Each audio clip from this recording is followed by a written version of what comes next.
Hey, welcome. Grab a seat anywhere. No, we don't have any menus. The only thing we have today is the freedom to express who you truly are. We call it Authenticity Radio. You'll like it, don't worry. Let me go grab the host. He's got the hospitality of a fat and jolly innkeeper. He's a good guy. Slade Suiter. Hello and welcome to today's program. This is Slade Suiter. Today's program is The Voice of Love. If there ever was a voice of love, well, we have her on Authenticity Radio today.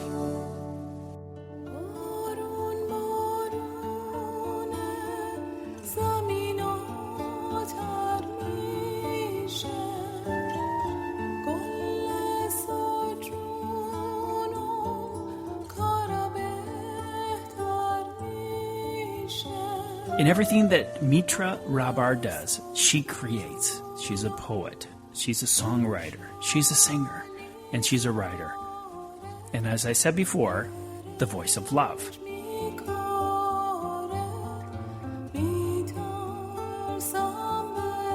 So, Mitra Rahbar, welcome to Authenticity Radio. Oh, that was like that. Thank you, Slade. And I tell you, that introduction just makes me, it just puts such a joy in my heart. Thank you so much. To be the voice of love, that's just beautiful. It humbles me. But thank you. I'm so happy for this opportunity, and to all the listeners that are listening from various parts of the world, a warm hello and blessing and greeting. And I was thinking, Mitra, how fitting this title is, because so much of what you do, in all the way from your writing, your prose and your poetry and your songwriting, and of course your singing, that has to do with peace. You bridge peace wherever you go. And for our listeners, we're going to play a couple of selections today from Mitra, and she'll comment on them afterwards. And I was very excited that Mitra is coming through Spain on her way to Iran. However, I'm not going to be able to meet with her. And listening to your music, I hear that your husband is very well versed at the Spanish guitar. Is that true? That's correct. My husband is a Spanish guitarist, and he has a very, very tender spot for Spain in his heart. And so, yes, we're coming to the south of Spain, to Andalusia, on our way to the middle. Yes. So, and I'm so thrilled to be on your radio show, because I feel Authenticity Radio is a very good name. Well, this is your home, and hopefully this is not going to be your only appearance here in Mitra. Maybe you'll come back and visit us. I think we're going to be having a journey together, Slade, for a long time. How wonderful it is to be on the beginning part of this journey with you. And speaking of beginnings, when did you start singing? When did you begin singing? Well, I started, everything started young with me. I started singing and playing musical instruments and basically dancing and being creative and acting when I was very, very young.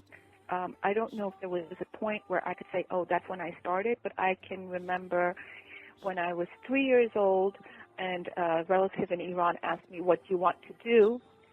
And I said, I want to be on stage, but I want to help people. Okay, so ever since you were young, you were singing, dancing, moving, and creating. And creating. It's changed its form. There was a time I would do dance choreography more. There was a time I was involved in acting, and then there was singing. It's always been just basically channeling something creatively. Okay, so Mitra, where do you live now? I live in the United States right now. I'm in Southern California. Oh, Southern California. How has your experience been in the States? I mean, U.S. became my second home after I immigrated from Iran to the United States for my education, and then ended up being here. So it is my second home. It's where it opened its arms to me. It's where I've grown a lot, learned a lot. I still consider, Iran, it's my heart. So I would say, yes, the United States is my home, but I also feel Iran is my heart. So Oh, I love that image. The U.S. is your home, and Iran holds your heart. I know that you have some recordings out there. Can you tell us a little bit about your work and your recordings? Yeah, so basically I have 3-4 albums that are singing albums. Then I have one album that is basically a spoken word. It's From Fear to Joy. Mm-hmm. And then I've written a book which will be out in 2015, which is basically a book on devotional prayers, but written in a lyrical, poetic style, in an Eastern style of language. And I have many things on YouTube, which are both spoken words and singing. You know, it's been that, Slade, I've always said that the pillars of my life have been built on 3 things. And those pillars, wow, 3 pillars. Those pillars are very important, as you know. What are your 3 pillars?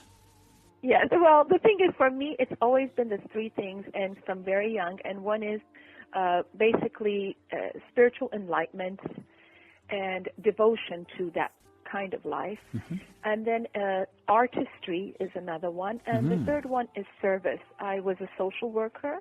And in my spiritual or artistic pursuits in life, my work, it always has to have some element of service for me. Yeah. Whether that service is, for example, going and working, volunteering once in a while, or speaking at a women's shelter, or helping out with the orphanage mentorship program in the Middle East. I like to feel that more than just the spiritual doctrine and speaking on spirituality and various subjects or singing, that there is an active role that I'm taking in creating betterment. So this call to service has brought you to social work. In my heart, I always say I'm a social worker in my heart. Just trying to work at whatever ways I can to create better energies socially. You know, Mitra, I feel that there's an excitement in people that are doing this type of service work in helping humanity. Or it's kind of like an unrest, something that's that needs to be done. And now, you know, whatever you can do, just get off your reary-deary and just let's get to work. Do you experience this? What's your take on this? Yeah.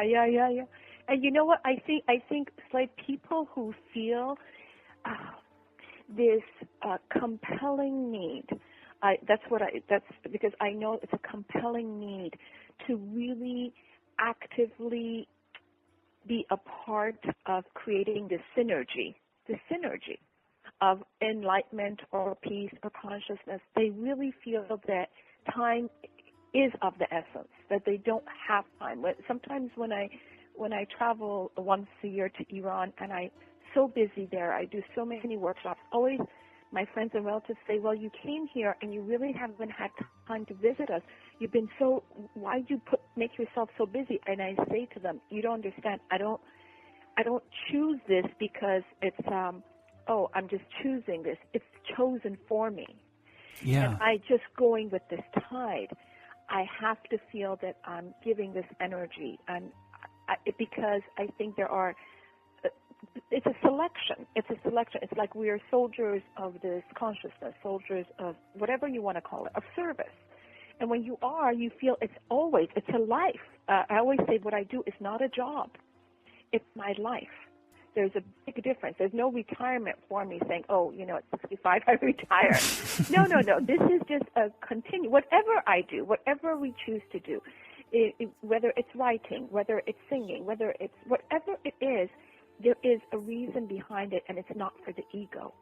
And I think that's the big thing. It is not for the ego. It's not for me to feel important. It's not for me to feel recognized. It's just for this continuation of flow that I feel I'm connecting, to that flow, to those dots. And there are many, many thousands of people like me, like you, and there's a responsibility, and that's why we feel compelled. Maybe it's this quality of selflessness and inspiration that is so that makes your music so attractive. A matter of fact, this is probably a good place to introduce your first song, which is A Voice from Above. Can you tell us a bit about it? Voice from above, I love. It's my husband and I. It's an improvisation. It's just you can go anywhere with it. There's no words. It's just a chanting style. So. And let us listen to a sample from A Voice from Above.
My husband did the guitar, and it's improvisation. We didn't know what we were going to do. So we went, and when we did it, we said we'll call this A Voice from Above because that's what we felt. So it's a chanting. It's a freestyle chanting. Yeah, tell me about your mixture of the Spanish influence and your chanting. Yes, it's got a Spanish yet Eastern energy in the vocals. And the chanting I do is because always people say, what kind of chanting do you do? It's very much a combination I do. I take a little bit Persian, I take a little bit Indian, I take a little bit Arabic, and I kind of mesh them up in my mind, and that's the kind of chanting I do. So it's not a particular style. Okay, well, let's go ahead and listen to our second sample, Ave Maria.